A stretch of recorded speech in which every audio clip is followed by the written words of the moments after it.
En sak som är lite kul tycker jag, det är att vi har väldigt fet och tung lera på tomten. Och den är faktiskt väldigt användbar. Dels så har muraren använt den för att mura ihop grunden till huset. Och vi kan också använda den för att göra lergolven som vi har tänkt att ha inne i huset. Hej! Lerbruket blandar vi till av lera och sand och sen hästgödsel som vi har fått från en gård i närheten. Sen hällde man också i vatten tills det blir en härligt kladdig konsistens.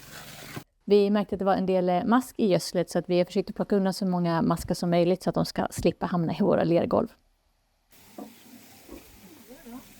Den här leran som vi lägger nu kommer inte att synas sen när huset är färdigbyggt. Utan anledningen till att vi använder lera i golvet är för att vår grund är fylld med puffat skumglas. Det känns stabilt, hör du. I det så kommer vi att lägga golvreglar. Uppe på golvreglarna så lägger vi ett trägolv. Och vi lägger de här golvreglarna i lera. Sen kommer vi också att lägga vattenburen golvvärme. Och leran som vi lägger där runt omkring den kommer hjälpa till att sprida värmen från golvvärmen.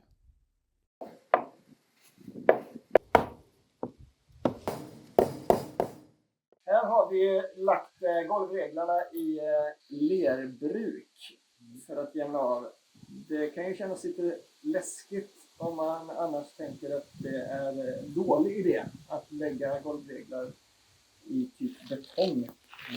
Nej, det är spännande med lera, för lera är ju, det suger fukt väldigt mycket. Man kan säga att leran är alltid törstig jämfört med betong som gärna ger ifrån sig fukt. Den suger ut fukt och fukthalten i lera, den är lägre. Så har vi en viss fuktighet så går den nästan alltid till leran tills den blir mättad såklart. Sen får vi fuktproblem också i träet. Men det är ett väldigt bra sätt att skydda trä och ha lera bredvid det. Så har man jobbat väldigt mycket traditionellt att vi har lera och trä som jobbar. Ja, man har ju trots allt lerklinnade timmerstommar och så vidare. Har man ett problem med en timmerstomme så är det en bra idé att lerputsa det problemet om man får ta bort det skadade. Nej, men det är faktiskt en jättebra lösning. Men här kommer det ju vara lera också mellan reglerna. Ja, det blir alltså på en bit upp och sen så jämnar vi av med lerbruk och har golvvärme i lerbruk och så. Så det här är ju en modern mullbänk i ett nybyggt hus.